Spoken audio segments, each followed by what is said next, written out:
Hey everyone, Neil, Other People's Shoes with you, and I'm excited about a book giveaway that we are doing for the month of December. I don't know about you, but I have at times felt unworthy. I've struggled with doubt, definitely have a pride issue. I've made excuses for past behaviors. I've lived in fear. I've let all those things be a pattern of paralysis. And I know during COVID, we've all felt a little disconnected. Maybe you're with me. Well, my friends Mark and Crystal Hansen have co-written a book together called Ask, the Bridge from Your Dreams to Your Destiny. And we want to give you a chance to get a copy of it because this book really can change your life for the better. Now, you might remember Mark. He's the co-author of Chicken Soup for the Soul, which, by the way, that book has sold over 5 million copies. Guys, I want to give you an opportunity to win this book, and here's how. From now till December 23rd on our Facebook page, Instagram, and Twitter under OPS Podcast Show, if you comment right below that every day at 10 a.m., hashtag AskNow, you will be entered in to win your signed copy of Ask, the Bridge from Your Dreams to Your Destiny. And in fact, Mark and Crystal love you guys so much, they're going to give you a second copy to give away to a friend, family member, or coworker because they firmly believe this book should be walked through with someone in your life.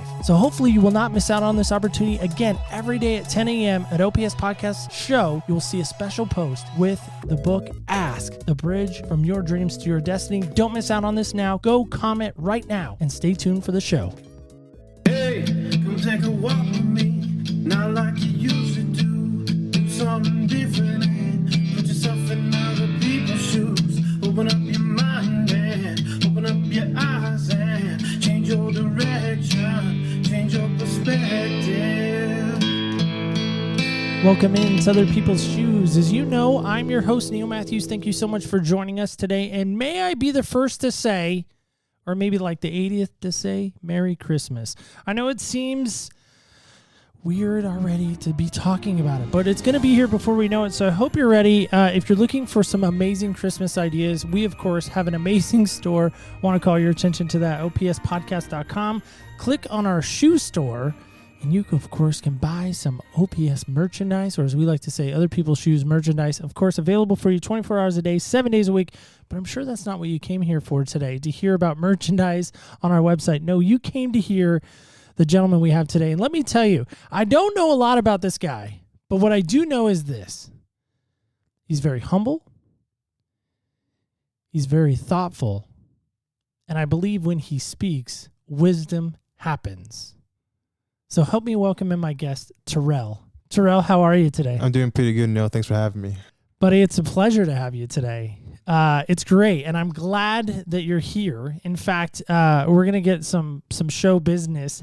See what I did there? Show business out of the way first. So, Terrell, our very first question that I don't know, you said you'd never been interviewed before, which to me as an athlete, that's kind of fascinating to me. Yeah, I never have like once, even though I'm an athlete. I mean, usually when you're at the JUCO level, it's a pretty quiet stage, but there's a lot of bumble underneath there. You know, it's just people trying to make their way to the next level. But nobody ever came to the offensive lineman and said, hey, what do you think about what the offense is doing? Not too much. I know a lot of it was, you have your star players, you got the quarterback, the wide receivers, the running back. Then still, I love those guys. I loved playing with them because they always gave credit where credit was due. But, it's more about, what's the running back going to do the next game, or how's the quarterback going to read the defense? But it was never like, hey, how are you protecting the quarterback, and what what are you doing to scheme, or none of that ever happened because you're the offensive lineman guy, right? Offensive lineman, it's more of the behind the scenes, and then our questions are what our coach asks ourselves, and then we just got to perform it out on the stage. I love that. So the unsung hero of the offense, really, right? Not really. I was just another guy part of the unit because that's really what we are. We're not any individual. We are a solid unit. Just a unit. I love that. See wisdom already happening. So Terrell, help me with this question too. What size shoes do you wear? Because if we're going to be in your shoes, we got to know what size we're wearing. Size 16s. Are you a 16? Yeah. Holy smokes. It's not easy finding cleats. I was just going to ask, like, what is the shoe process like? Not just for cleats, but just normal, like, everyday shoes. Every running day shoes, I can sometimes get away with a 15.5. It's like a running shoe. That's like my go-to. What style or brand is that? It's either going to be Nikes or Adidas. Do you have a preference? I'd have to go Nike because that's just kind of what I wore throughout high school, throughout college, and then it's also where I can find the most affordable kind of shoes around. I love that. Most affordable kind of shoe. See, he's thrifty too. Ladies, don't worry. Well, I'm just going to tell you now, he's off the market, right? Yeah.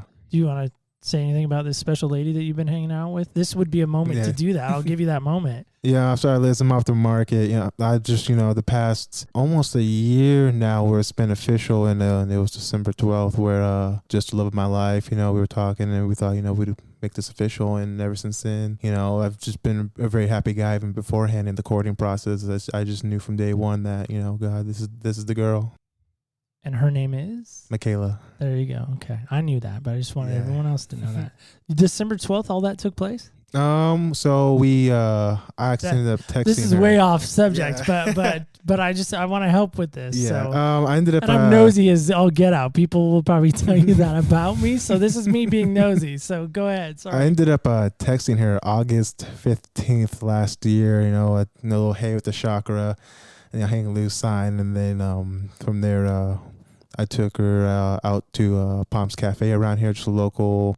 That's a great place. I love that place. Little hole in the wall, but it's good food. It's really good food. And we went there, and then we kind of went back near my home. There's a river over there, and there's like a nice little memorial park. And we sat by the river, and we got talking a little bit about, we got to know each other. I remember asking her a question about faith, and I was polytheistic at the time, and she was Christian. And I'm really happy she was grounded and rooted there, because the questions I had is, can our God and your God be friends? But she let me know quickly that, it's an interesting thought, but, Jesus is the Lord. He is our Savior. So, she answered my questions, and then here I am now following Christ, and I'm loving every bit of it. So you credit that to Michaela, right? Oh, yeah, most definitely, yeah. That's awesome. I say December 12th. That resonates with me because Elizabeth and I, that is our boyfriend-girlfriend official date of dating. Yeah. December 12th, 1997. I don't know where you were in 1997. Wasn't born yet. Yeah. Thanks for that. Appreciate that. Tells you a little bit about Terrell. So we're wearing Nikes. They're 16s, maybe 15 and a half, but either way, we're fitting in them because I'm wearing an 11. And so we're definitely fitting in those with some room to spare. So Terrell, when I started this series, I think I told you this, but I want to tell you publicly this: what happened when.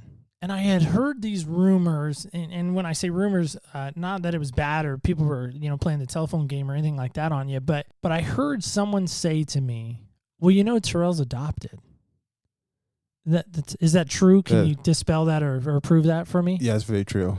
So immediately, and I appreciate that. So I got factual information, so that's good. So it's now not a rumor, it's fact. When I heard that, I always viewed it as a rumor because I didn't hear it straight from you. So there you go. But I heard that, and I immediately thought, I need him on my show. And here's why. Because I was fascinated by the fact that you were adopted. I don't know why, but that just immediately begged so many questions that I wanted to ask you. And so that's what leads us here today where we are. So you gave us the date, I think through your mom, right? She helped. Yeah. She helped with this. So we want to give credit to mom too. That's why I say that. So mom helped us with this, which we're okay with. September 5th, 2002 is your date. Mm-hmm. And to you, why is that date so important? It was kind of the day my life changed in a big way, even when I didn't know it. So it changed in a big way, but you didn't even know it? Mm-hmm. Okay. How can you help me understand that? So it took until I want to say I was 8 years old when I couldn't really hear, So we had to get tubes in my ears. I think I had 5 tube surgeries when I was younger, and finally at 8 years old, I kind of came to this whole after all those surgeries was my life's changing. I knew I was adopted, but I'm still asking that question, that why question, but I never really realized or knew. But I knew I was in the right place. So you knew you were adopted. Mm-hmm. Do you remember that first moment when you knew? I'm pretty sure I was told when I was much younger, but when I was rummaging through the garage and I saw my memory box, I saw a photo. Actually, I can have it right here for you too. It's a photo of my birth mom and dad, and it has that note on the back of it. And I was just really touched about, it's really loving to know that even though I have loving parents here, I have loving parents out there too. Do you mind if I read this? I'll go right ahead. Okay, I just want to make sure. So what I'd like to do, if you're okay with that, is get a picture of you with them maybe next to it that we could use. Okay. So it says Mommy and Daddy. And it says, to our son Terrell, love always, baby. Do you know when this was taken? I do not know when that was taken. I'm just trying to see if I can do some super sleuthing, like based on their clothing, but it's hard to tell. Your mom's kind of got like this Hawaiian shirt on, and your dad's kind of got this plaid shirt on. So awesome. Thank you. Thank you for trusting us with that. Thank you. So you find this picture. Now, help me out. Your adopted mom. Your mom is your real mom is white in the picture. She's Hawaiian. Oh, she's Hawaiian? Yeah. Okay, that explains the Hawaiian Yeah. shirt. Okay, couldn't tell. She looked white to me, but it's okay. So she's Hawaiian, Yep. and your dad is African American. African American. Okay, so then we can help with the dynamic with the picture and visualizing that. Now, your adopted mom, what nationality is she? I believe she's German, if I'm correct. So German American. So she's probably like white-ish. Yeah, white. Okay, she's white. Okay. So, and you actually look very Hawaiian or Hispanic, I would say, maybe even just looking at you, not judging, just saying. But maybe even, as you say, maybe like some Polynesian in you. Actually, now that I look more closely at you as I'm staring at you, which is weird and not trying to be creepy, but almost like Polynesian or Samoan or Hawaiian of some sort. It's definitely Hawaiian. I thought it was Samoa for a while, but it wasn't until I talked to my birth mom and we got that one squared away. Oh, so you've talked to them? Oh yes, multiple times. When was the first time that happened? The first time I talked to them was when I was going through a rough time in my life. I believe I don't remember the age, but I was in fourth grade. I had aplastic anemia, and I needed a donor. And that donor was my birth brother, DeAndre. So when they flew up here, I got like small conversations with them. And then ever since then, I mean, we were never shy about contacting each other and talking to each other. And then now and then they'll come down and visit. Has she ever shared, or has your dad ever shared why they put you up for adoption? After asking that question just about my whole entire life, it kind of came down to what they've said, and then what I've experienced medically was I was a very expensive child. I mean, there was a lot of medical things that were wrong with me before I was adopted. So for 2 years before I was adopted, it was multiple doctor visits. They were confused. They didn't know what to do. Doctors were telling them one thing, but it was another. It was just really chaotic. And then their financial situation with a few more kids in the way, it's a very rough situation and definitely a tough call to make. But I'd say it's just that because medically I wasn't right with I was deaf at a young age, partially deaf, but I really couldn't hear anything. To the point a few years later I had aplastic anemia, so that's definitely a big medical ask.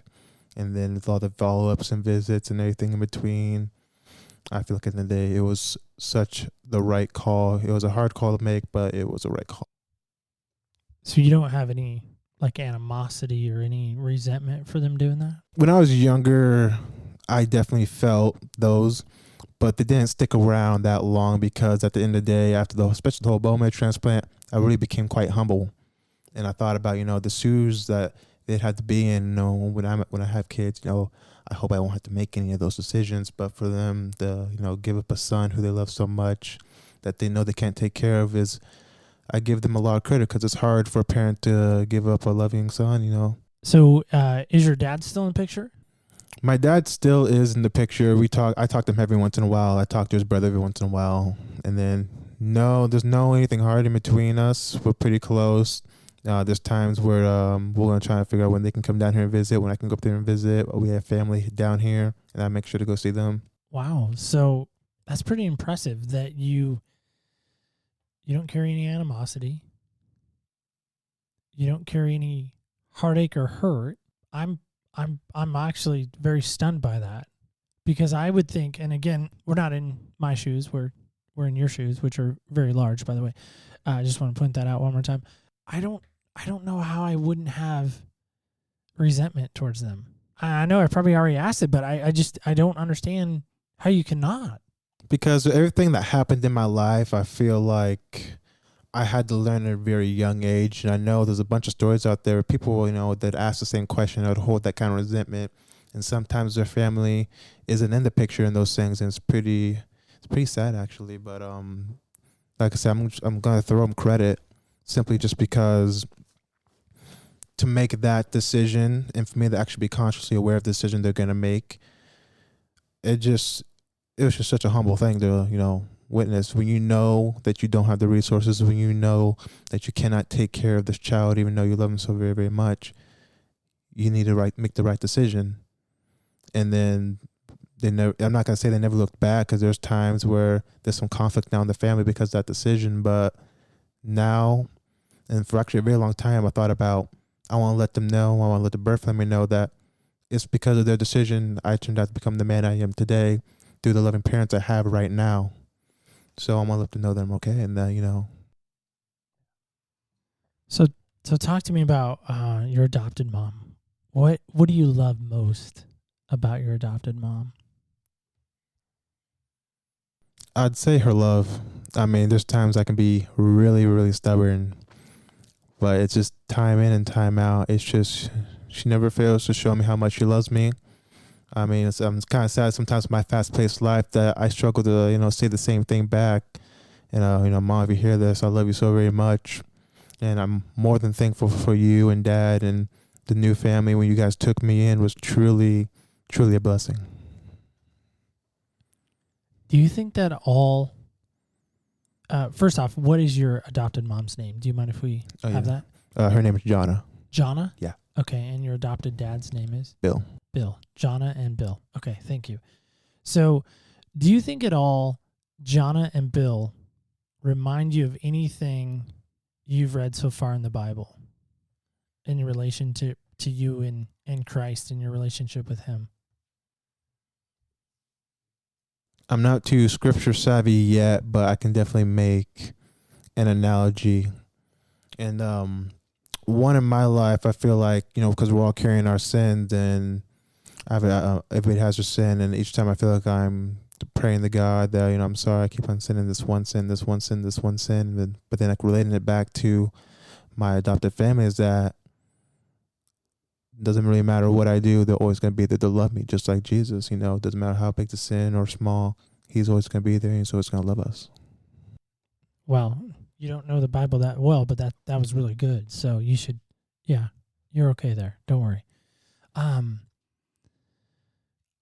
I think it's phenomenal that Jonna and Bill took you in despite your health challenges, despite your, hearing impaired that you were dealing with, right? I mean, I don't want to sound disrespectful to you in what you walk through, but some may say, well, he was damaged goods. He's not a brand new healthy baby. He's hurting. He's got health issues. Your birth parents financially couldn't deal with it anymore, so they bailed on you. Some would say that. I'm not necessarily particularly saying that because I don't know them. I don't know their decisions and why they did what they did, but some would say that perhaps. But I hear when you talk about Jonna and Bill, and I hear in that I almost hear the love of Jesus in that. That listen, you had all these challenges, health issues, whatever, the laundry list of stuff that I'm sure it was, right? But no matter what, they saw you where you were, and they said, we can't let this baby be alone. We can't let this baby continue to be scared. I mean, you're a baby. You probably don't remember being scared, but maybe you were. Who knows? But we're going to love this baby no matter what. And to me, I think that is a tremendous testimony for Jonna and Bill and them accepting you and wanting to take care of you, right? Oh, yeah. It was really... I feel like even now, I don't feel like I can thank him enough for especially such an opportunity, especially when you hear a lot of kids who would be in my same shoes and not going to get the same treatment. So I feel extremely blessed to have come out and have this family take me on, and especially as such a financial burden as well. Yeah, I mean that's the other side of it, right? Because you talk about having multiple tube surgeries, by the way, in your ears, which I have a little bit of experience with that myself. Actually, I had 2 sets of tubes in my ear. I know this is going to come as a shock to some people, but I was a slow talker. Like, I didn't talk right away, and now I'm making up for it for the rest of my life because I can't stop talking. So, blame the developmental delay of hearing and being able to talk is why I talk so much. So there it is. Yeah, I ended up having 5 sets in my ears. Well, you beat me, so Yeah. there it is. Not that it's a contest, but financially you look a little bit better on that side. But well, yeah, but my dad was in the military, so most everything was, I'm sure, paid for. Thank you, Uncle Sam. But going back into this, like, what do you think the greatest lesson you learned from your adopted parents?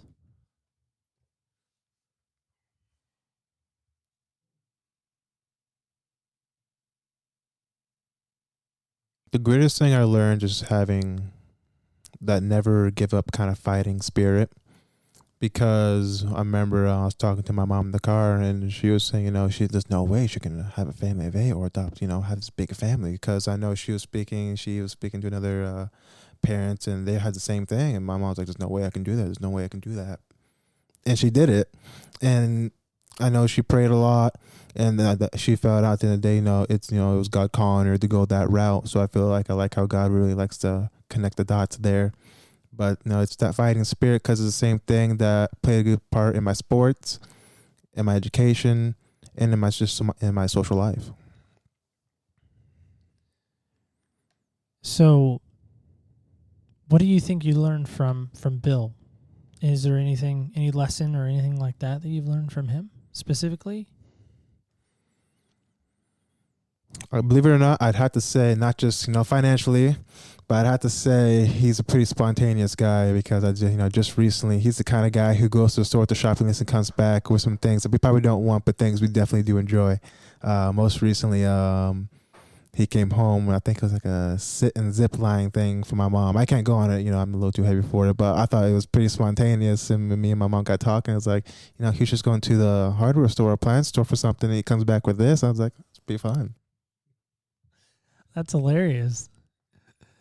Terrell is an offensive lineman. Do you mind sharing? You are a big guy. Yeah. I grabbed your arm one day just screwing around, and I was like, holy cow, there's some substance here. Do you mind sharing? Do you bench still? I gotta say, the whole working out stats I'm trying to get back into. Thank you, COVID. Right? Yeah. Everyone's that way. It's okay. But in your heyday, do you remember benching? What was that like? I was never really a guy who wanted to bench, the most weight.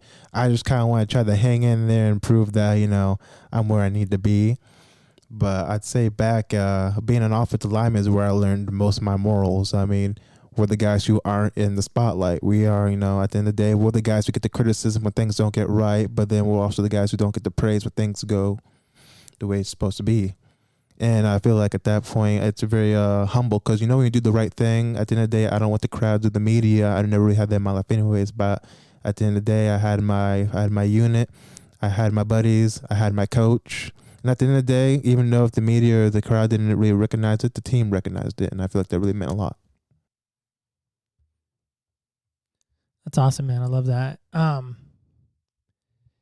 So have you ever thought about if you could go back in time and somehow alter it, right? I don't know if you're pretty young. Sorry, Terrell, but you're pretty young. As you said, when I said 97, you hadn't been born yet. So that's pretty awesome for me, because I was 17, but whatever. But have you ever thought about going back in time when your parents were your birth parents were making the decision to give you up or to not give you up? And if you could somehow influence that, what would you have done maybe if you could have done that? I feel like it's really hard to put myself in their shoes while making that decision, because, without having kids and really experiencing that myself, I feel like it's really difficult. I hear what they had to say, and I understand it, and I'm grateful for the decision. But at the end of the day, I don't feel like I'd want to go back and change anything. I feel like at the end of the day, everything played out how it's supposed to be. Yeah, because if you feel like maybe if you change something, obviously that could alter the right now. I mean, if we're kind of playing that movie kind of role, right? The butterfly effect or whatever. Yeah, I get that. So, is there anything you're 100% certain about? About the adoption? Oh, just in general, when you hear that statement, I am absolutely certain about this. I'm absolute certain where I need to be. I feel like when I say that statement, I feel like in school, I'm right where I need to be. Everything's that's all in God's timing. I'm not doing too much. I'm not doing too little. I'm not stressing. I feel like, if I keep at my pace and I do what needs to be done, I feel like, I can do some pretty good things. And you're going to school for again, remind me? Massage therapy and physical therapy. And why on earth did you choose that of all professions? I mean, you could have done anything, right? It's kind of funny. I didn't want to do any of those two professions until, I want to say 2018, 19, because in spring of 2018, I ended up hurting my knee. So I had to do some physical therapy. At that point, I was like, I still wanted to be a football coach, just a hard profession, but I was like, it's a fun. I go out here, teach kids, teach more lessons, go out there on Friday nights or college, Saturday or Sunday, how it turned out. But when I was going through my physical therapy, I've always been around that hospital clinical experience. And once, I had them tell me what they're going to do when they're doing like the movements and the range of movements. And instantly right there, I fell in love with it. And I was like, I want to be a physical therapist. And then following, I don't think that year, but a year later, I ended up transferring to the College of the Redwoods and did my full season. It was a bit off and on because of my knee injury. But afterwards in the spring, I was feeling really sore. School was really weighing me down. And I was like, I think I'll finally man up and go get a massage. And I got it. Same thing when I'm in there getting a massage. I know typically you want people to be quiet and calm down and relaxing, but I wanted to explain, what are you doing? What is this for? And then I just walked out there. Pressure was off my shoulders. I fell in love with the profession. I started asking her questions like, how long have you been doing this? Is there any weird oddballs about this job I got to know about? And really, I just fell in love with that right away. It was just my passion sparked right there and there. Yeah, that's incredible how, through your injury, right? Yeah. You found this career path. Huh. I feel like there's a parallel somewhere. Through your injuries, you find a loving family. Through Michaela, you find another loving family at church, right? Of course. I just think that's weird and parallel-y, right? That's not a word. I know parallel-y. Somebody's going to, email me and be like, that's not a word. Parallel-y is not a word. It is now. Google it. But that is so awesome that has happened to you. That these things just keep kind of lining up. How on earth do you have any explanation for that? I really don't. The best way I can explain is that my whole entire life, I feel like I had my good few years of not being sick or nothing happening to me. And then something extreme happens, and then I walk out of it more humble than I did, the previous year, the previous event. Greatest lesson you feel like you've learned in life? Maybe not from somebody else, but you personally have learned.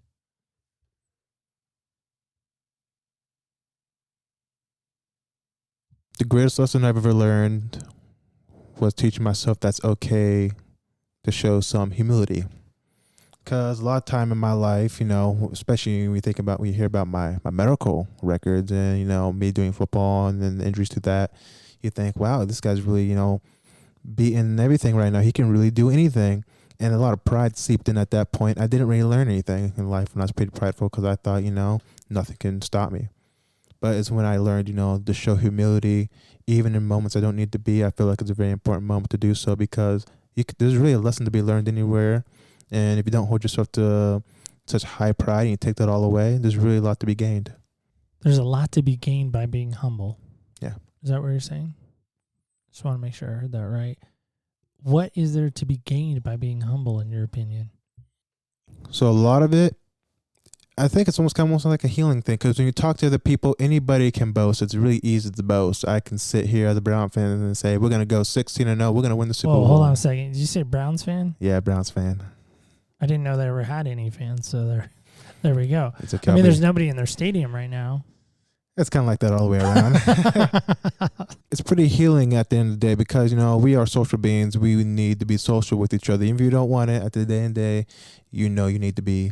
And I feel like when you can show some humility and be humble with one another, it just makes conversations flow so much easier. People can be open and honest with you, because this day and age, everything happens at the press of a text or a snap of your finger.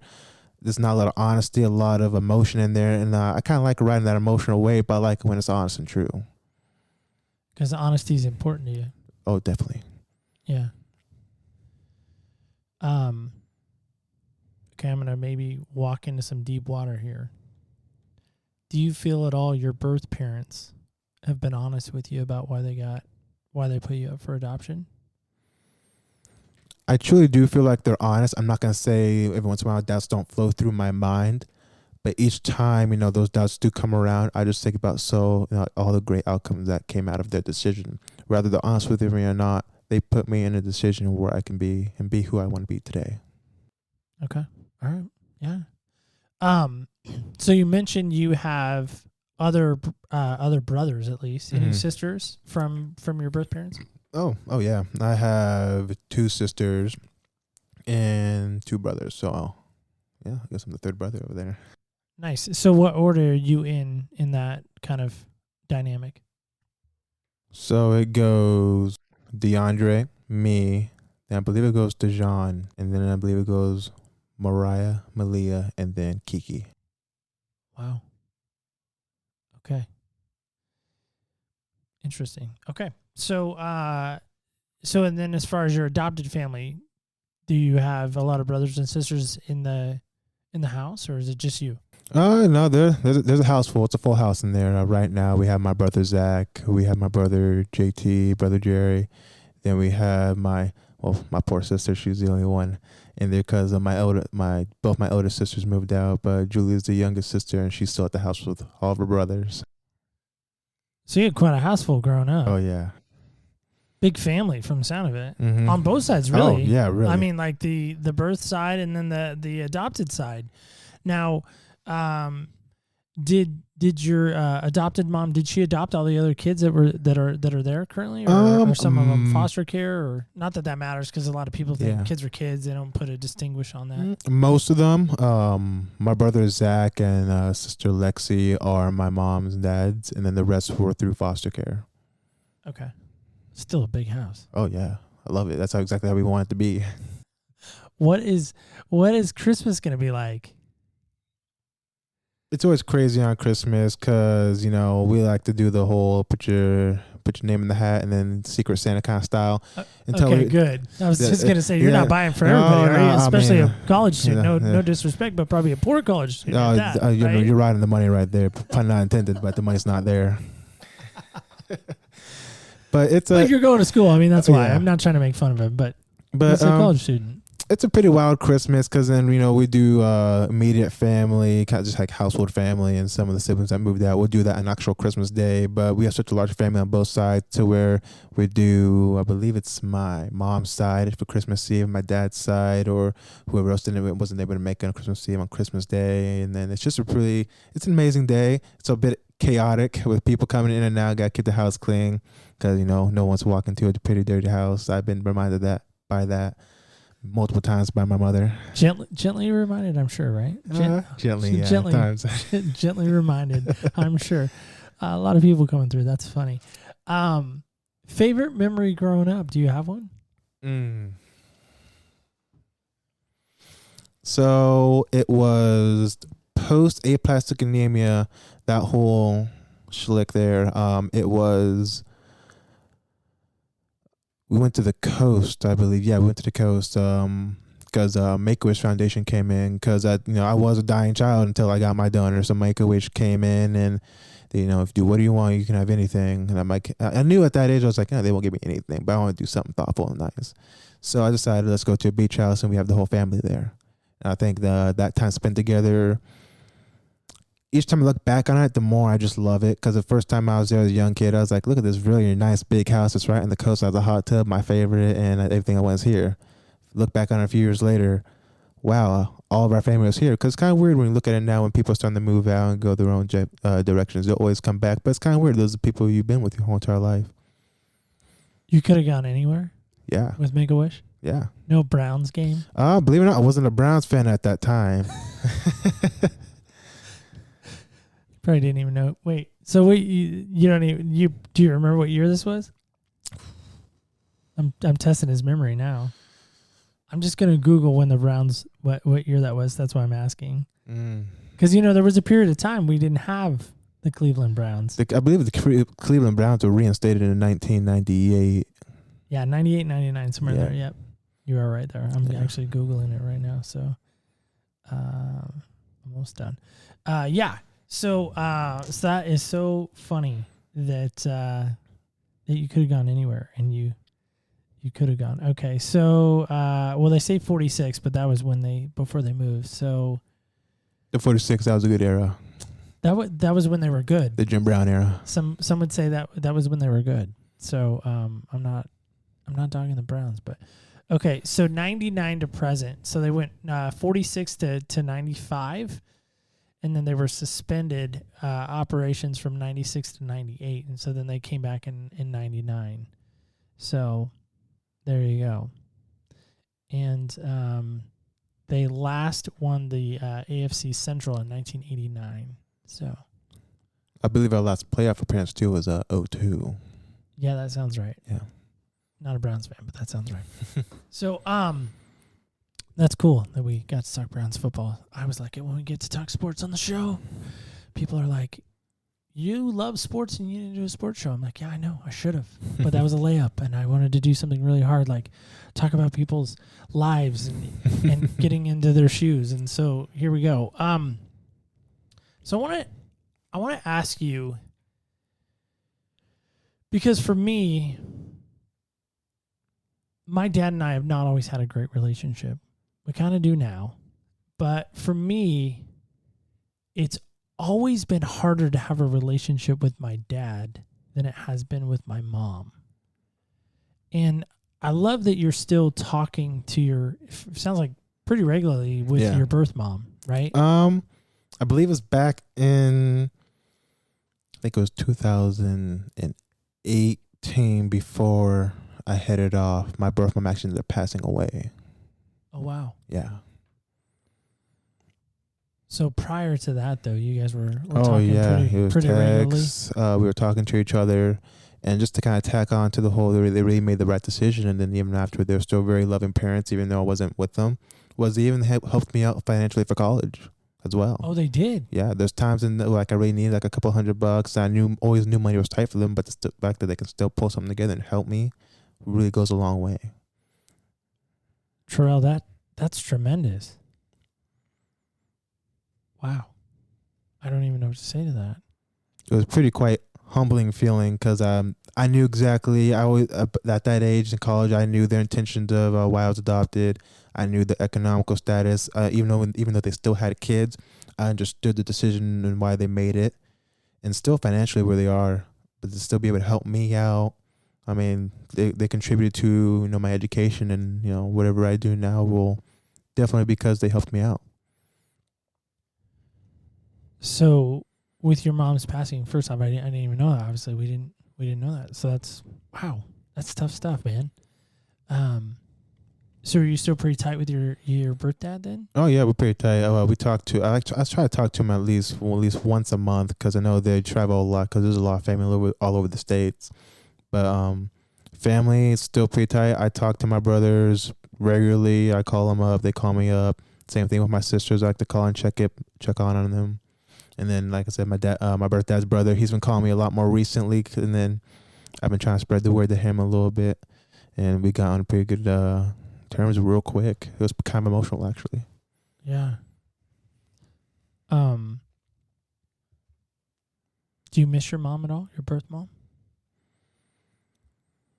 I miss her more than anybody knows. I feel like I'm still pretty guarded on that because after that, I still had obligations to go out and continue my education and go out and continue playing college. Obviously, when I heard the news, my cousin Chelsea came, and that's when I first met her.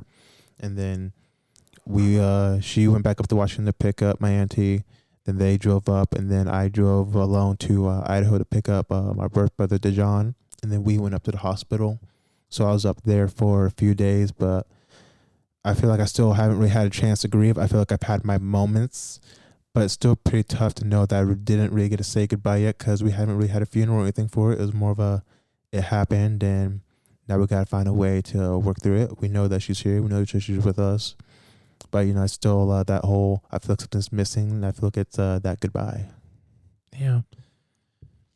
Well, thanks for sharing that. I appreciate that. Were your birth mom and birth dad still together? Mm-hmm. Okay. Yeah, I know relationally wise, it's always been a little rough, especially, when you think about having so many kids and the financial situation and moving around a lot because they lived in Eureka to Nevada to here in Oregon to just the up and around Idaho. And I believe they're in North Dakota right now is where they are. Yeah. But they were still together. Oh, yeah, they were still together. Most of their relationship and when they were sending you money and things like that. Oh, yeah, they were still together. Even though, most relationships have their issues, but they were still together. Well, what I think is fascinating, too, is I've seen this happen with past guests who have shared when they've had a child with special needs or a child with health issues or a child with whatever, their marriage takes a toll. Not only does it take a toll financially, but I mean, you know this, I'm sure, because you've been around a little bit, that finances can divide a relationship. Finances can come in and wreck a marriage, and especially if you're saying you were very financially expensive in some respects because of all your health issues and health concerns, right? You're saying that, and so what I'm thinking is, what a testimony to your birth parents that they stayed together. They somehow kept their marriage. I'm sure it was tough. I mean, obviously they're not here to help us with that or share some light on that, but they stayed together. Oh, yeah. Even though this financial challenge was going on with you and the financial hardships, and from even the sound of it, you're on death's door. Yeah. And again, I still think it's phenomenal that you don't carry any animosity towards it. I do. I think that's a tremendous testimony to you because I don't know if a lot of people could do that, buddy. I'm serious. Like, I don't know very many people that could. But I say all that because you had this condition. Can you help me understand that condition? Because we've kind of talked around about it, but I want to make sure we know. Aplastic anemia? Yeah. Can you break that down I for us? believe it's where... Best you can, of course. Yeah, You're not a doctor. It's where the immune system stops producing the white blood cells. So it's basically the blood cells that combat any kind of bacteria and things like that. My immune system was just really shutting down because they don't really know if it was getting attacked or if it was just enough. But my immune system was really, really good. So I'm guessing at some point it just kind of turned on itself is the thought I think we came to, but I believe there's more to be done in that area. I'm surprised you didn't go to school to find out more about that. I feel just wondering. I feel like clinically I was hearing enough about it, but I wanted more of a subtle clinical experience with my career. Yeah, plus, that's like 8 years of school rather than like probably 3, 4 now. Yeah, massage therapy program. At most for that program would be 2 years, and then maybe another 4 for PT. So yeah, you're talking about like almost 8 for probably a doctor like that, right? Oh yeah. Yeah, financially that makes more sense. So that's financial wisdom right there. He is a financial wizard. Maybe not wizard, but savvy. So Terrell, as we start to wrap up today, I'm compelled to ask you this question, and that's this: if somehow, some way, and I know you're not an on the stage guy, you're a behind the scenes guy, you're this thankless guy, you're gonna do the hard work, the gritty work, the tough work. I mean, hello, you're protecting, in a sense, $1 million quarterbacks, right? I mean, your alignment in a sense, if you ever made it to the NFL, which the Browns could probably really use you right now, perhaps. Just a little dig there on the Browns. But if somehow you got put on a stage, which I don't know why you're on a stage, because you don't want to be on a stage, but if you somehow got on a stage and somebody hands you this microphone like I just did moments ago, what on earth would you say to them if you had like one opportunity? I feel like I'd tell them exactly what we spoke about this evening, and on top of that, I'd back it up with some visualization, because there's this image when I graduated. Because when you think about my amazing foster family and my amazing birth family and the decisions everybody has to make to help me and groom me to even graduate high school, 'cause that's a pretty big step. I have this image where I have both set parents on both my shoulders, and I'm right there in the middle. And I feel like that was a pretty powerful moment to me, because it lets people know, after all we've been through, after all parties I've sacrificed, look at all this love. I have my foster family right here, my birth family right here. We're all smiling. We're there kind of gathering this great achievement, because whether they were there or not, everybody played their part. Yeah, first off, that's a beautiful picture to paint. And I'm just, again, man, I'm blown away by your humility and just how, I know I've probably said it repeatedly, but I just can't understand. And I'm not asking you to like make up something by any means, but because that's not you, I don't feel like. But I mean, I would be mad. I would be so hurt that in my darkest and scariest moment in life, the two people who brought me into the world were like, I know it wasn't as flippant as that, but yeah. And I know they had their challenges, and I'm not judging. People are already like, man, Neil, you're really judgy his parents. Stop judging his parents. Like, I'm not. I promise. I'm trying not to. I really, like, it's hard not to. But man, I just think that is so tremendous that you don't. I don't know. Again, I know I said it, but I want to repeat it because it needs to be repeated. It needs to be yelled. That you can love people that maybe gave up on you. A big piece that fell into that, even though at a very young age I was not the religious person, but I still cared about proper morals and ethics. And it was kind of at the tail end of the aplastic anemia and all that business right there. I was really fond of motivational videos. I'd hear people speak, and I'd widely speaking. More like what's the message they're getting across, and a lot of it was about life and purpose. That's one thing I've always asked myself, why me? Because at the end of the day, we've talked about my history medically and injuries, and at the end of the day, we're probably situations where I shouldn't be here. I still am. Why me? And there's just I'm not saying I'm a happy-go-lucky person all the time. I definitely have my downfalls, but I just believe I don't like wasting time on kind of emotions like that. I want to focus on what can I do to improve my life? How does that improve other people's life? And how does it show unity in it? How old are you, can I ask? 22. I did not think that at 22. And I grew up in the church. I was on staff at a church, and I probably did not have any of those thoughts. It's kind of wild because, once again, speaking at that tail end of the treatments and everything, my mind just kind of got jogging like, why am I here? I'm happy I can walk out, but, what do I do from here? I didn't want to waste a life because I knew there were a lot of people in the, if not same situations, kind of similar, and a lot of them don't make it. And I even remember hearing some nurses, talk about some of the kids who weren't going to make it, and just kind of drove that question like, why me? What's my purpose? How do I want to live my life? And how old are you again? Remind me of this. 22. No. But when all this is like happening, I believe I was 9 years old. Yeah, again, 9 years old. You know what I'm thinking about?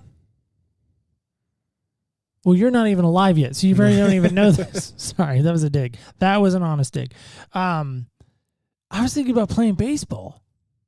Like, I was thinking I was going to be the next first baseman for the San Francisco Giants after Will Clark retired. The great Will Clark. which, by the way, JT Snow came in after that. He did a pretty good job. But my point is at 8, 9 years old, I am not thinking about how I'm going to impact the world. I'm not thinking about how a bad situation is going to give me this new profound life. Like, I'm not kidding you. I am not thinking about that. Who on earth put that idea in your head? It was just one day of me, because a lot of this is just leading back to the tail end of the surgeries and the treatment, was that I was just kind of, selfishly blasting music. I just really want to listen to some cool music in the hospital, but I need to keep that down. But when you're on YouTube, links and recommended videos show up, and I saw this motivational video by Les Brown, and I don't really remember the title of Life, but I remember just hearing his voice and his testimony, and I was like, man, this man, I can relate, because he's been through a lot. He was adopted as well, and I remember he got rejected multiple times to be a radio talk show. And, at some point, all the pieces fell in the right places. He got his chance and never looked back at that point. And I thought about, even though it's not quite aligned with my story, it definitely is quite a powerful one. I think it is. I think it parallels nicely. Wow, man. Like I said, you fascinate me. And that's why I love doing the shows, because every week I get a little glimpse. If I had a treasure box, that people give me a little treasure, a little nugget, a little, gem. Man, you're fascinating, and I love you for coming on and sharing. I really do. You are a tremendous young man, and I am honored to know you. It's an honor to share, because at the end of the day, I know Michaela, I love her with all my heart, and she was saying, Terrell, sometimes you have a hard time. I was just going to say, I was just fast forwarding. Sorry to interrupt you. Good. My wife's going to get me on that one. But if you guys don't get married, by the way, I'm going to go personal now. All right.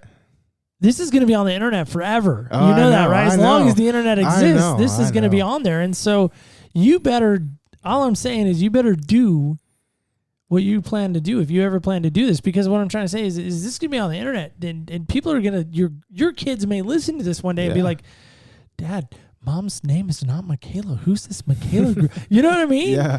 Because you're going to be a great dad. I just have a feeling. That's the hopes of all fathers and all parents. Yeah.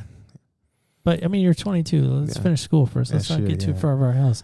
But you were saying, I interrupted you. But yeah, Michaela ended up reminded me, I think earlier this week, was Terrell, you have a hard time saying no to things. Do you really, if you go on, do you really want to go on? If you go on, make sure that you tell your story, and make sure it's you, because I don't want to come up here and lie. There's really no point in doing that. It's a waste of my time. It's a waste of your time to be doing that. But I was just pretty confident from day one. The moment you'd asked me, I was pretty excited. I never held back from telling people this story, because at the end of the day, I feel like in the situation I am, kind of gets a lot of bad light. People kind of take their mind somewhere else on the subject. They think, it's that hatred, it's that resentment, and I want people to know there's another path. You can look at it a different way, and I'm not gonna say it's gonna turn out how my life turned out, but it's gonna help you with a new train of thought, and it'll help you get through it. No, dude, and I think I can say, dude, it's my show. I can say whatever I want. But I think that's so incredible about what you're sharing. Like, I didn't know.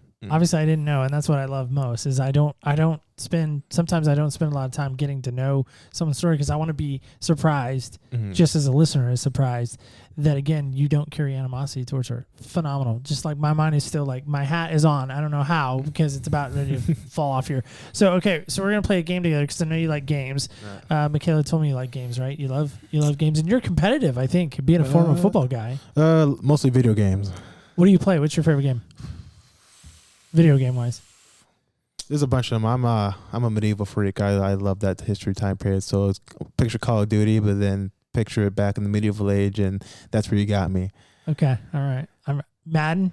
I do play Madden though. Okay. I do. I was going to say, sports. You got to play Madden. Yeah, Madden, right. 2K, all that fun stuff. I've been working through 2K20, I think. It's basketball, but I like basketball. But I like football too. I like to play football, and I love to watch football. Yep. So anyway, but I'm scrawny. and I'm not as fast as I used to be. Anyway, it's not about me. So there, could you just tell me what you're holding right there? It's an amazing cup. Is it a North Carolina football cup? It should be, but we'll call it basketball cup too. But it's a North Carolina cup, right? It's our famous light blue North Carolina cup. So Terrell is currently holding it, and he's going to roll a die inside there. So it's like Yahtzee. So just roll it around a couple of times and then dump it out. Keep it on the table. Otherwise, you have to re-roll.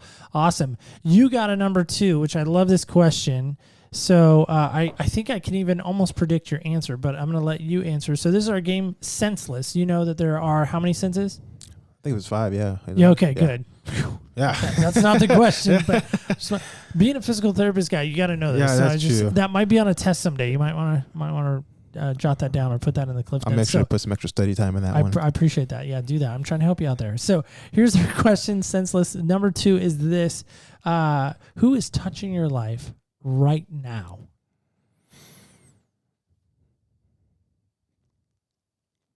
I'd have to say God. Ooh. And I know. Help me understand why. I mean, I think I know why. By the way, I did not think you were going to pick God. So there we go. I was wrong. A lot of people would they'd choose a significant other or a family member or, somewhere along that means. But I believe that, whether you believe in God and Jesus or not, I believe God places people in your life, if not get to know them, or at least kind of make your life a bit easier because he wants to get to know you. So that's why you say God, because he wants to get to know Terrell? Yeah. And because, God's putting people in my life, and he hasn't been wrong yet. Even when, because before I was a Christian, I don't really like the term, I don't really like religious terminology. I like, I just believe in Jesus, that he is the Lord and Savior. But before I believed all that, I was polytheistic, and it was kind of like a wild road right there. But what is a polytheistic, by the way? I guess I don't know. It's just when you believe in more than one God. Okay, that's what I was thinking it was, but I was like, maybe I'm not thinking right. Mm-hmm. But I appreciate you helping me with that. But still fairly new. I was baptized a few months ago, and so I'm still fairly new to this faith. But it's a lot of joy and love because even when I wasn't part of this faith, I just felt God working in my life. And then when I finally, I don't want to say gave in, but more when I finally submitted, because, I believe that was a pretty important part. You could say gave in. You could say gave in. You surrendered even, right? Yeah. Being a former, Call of Duty guy, right? Yeah. You got to, maybe you never surrender the mission. No, you don't. Okay. But in this case, right, you surrendered the battle. Oh, yeah. You surrendered to him to say, hey, Lord, I want you in my life. Exactly. And then at that point, I started learning, all the pieces started coming together because I started learning more. I didn't really learn too much about God, that catalyst never really kicked off until I met Michaela. And then I was asking questions, and then she just had the right answers, and then she was nudging me to go to church. I fought that for a little bit, but then I was going. And then, a few months later, I ended up getting baptized, and I just never looked back because ever since then, I've been in a men's group, home group. I'm now starting to go back to church with my family as well. So I'd say even though it's not a significant other, I'm just sticking to it, God, because he just puts the right people in my life when I need it. And then with those people, we can grow spiritually in him. I think Michaela would be okay if you said God in this situation. I think she would. Okay. Well, that's typically how we want our marriages to run through. Right. Right? Did you just drop the M word on me? A little bit. Okay. I don't know. We're just going to move on from that because I want to touch that, but I'm not going to touch that. So, Terrell, thanks so much for coming on. Man, I really appreciate it. I mean this when I say this. I really am honored to know you and honored that you came on and shared your story. And to me, it means a lot that you shared what you shared. And I learned some stuff, not only about you, but I think the greatest thing I learned, and I'm going to transition into our close. Like guys, let me ask you this question as we close up today. Could you walk in Terrell's shoes? I mean, they're huge, so you'd probably be easily able to fit into them, right? But can you walk in them from the standpoint of saying, you know what, even though somebody may have given up on me for whatever reason, some may say that his parents quit on him. Some may say that. We're not saying that. Terrell's not saying that by any means. But some may say that. How could a mom and dad give up on a sick kid? How could they do that? I would hate them. I would be mad at them. I would disown them. I would never talk to them again. But you know what? Let me ask you this question. Could you be like Terrell and say, you know what? I love him anyway. I love him anyway. And to me, that might be a good takeaway from today. Just saying, you do you, boo. As sometimes I hear people say, you do you. But ask yourself this question: could you do the same? And if you can't, ask yourself why not. If you can't do it, if you can't let that thing go, whatever that is that has stopped you from loving someone, ask yourself, why can't I? Why do I want to keep holding on to that? Is it benefiting you in any way? Because if it's not, maybe it's time to let it go. Guys, I just want to thank you again. Terrell, thank you so much for coming on. I appreciate it, man. Thanks for having me. It was an honor. Absolutely. It's our pleasure. And guys, just remember this. When you walk in other people's shoes, you really do get a different perspective on life. On behalf of myself, Neil Matthews, thank you so much for listening. Merry Christmas, and stay tuned till next week when we walk in other people's shoes. Thank you so much for joining us on Other People's Shoes. As you know, I'm your host, Neil Matthews. Want to thank my guest, Terrell, one more time for stopping by, sitting at the table with us today, just enjoying a great conversation. I don't know about anybody else. Still fascinated by the fact that he does not hold any resentment towards the fact that his parents gave him up for adoption. That to me is still so mind-boggling and mind-blowing. So I don't know if I could be in that same, I don't know if I could be in those shoes and really have that same perspective that he had. But you know what? That's what's so great about our show, right? Is the fact that we get these unique perspectives. Speaking of a unique perspective, here's a little sneak preview of next week's show.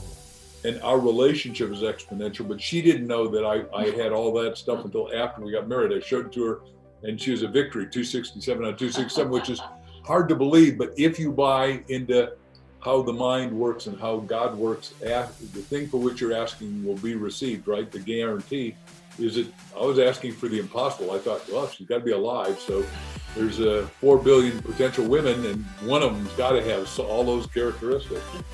That's right. We're going to be sitting down with Mark and Crystal Hansen, co-authors of the book, Ask, The Bridge of Your Dreams to Your Destiny. We've been talking about this book all month long. Now you get to hear the episode. So excited to share this with you next week. Mark, of course, is the co-author of Chicken Soup for the Soul. 500 million plus books sold. Guys, this is going to be a great interview, and I am super excited to share this with you, right coinciding with our book giveaway. So stay tuned for that. Of course, to hear this episode and future episodes, you, of course, know to go to opspodcast.com. That, of course, is the great place to go each and every Wednesday to listen to past, present, and future episodes. There, of course, is the store. You can leave us a voicemail from there. You can connect from us there. You can also sign up to be a guest on next season. Now, you might be thinking, well, what's next season going to be about? Stay tuned for that. We will have more information to you about next season, which will be starting in January. You don't want to miss that. Season 7 coming to you fast and furious. It'll be here before we know it. Join us right back here next week with Mark and Crystal Hansen. You are not going to want to miss it. Until then, just remember, when you walk into other people's shoes, you really do get a different perspective on life. Thank you so much for listening, and stay tuned till next week when we walk in other people's shoes.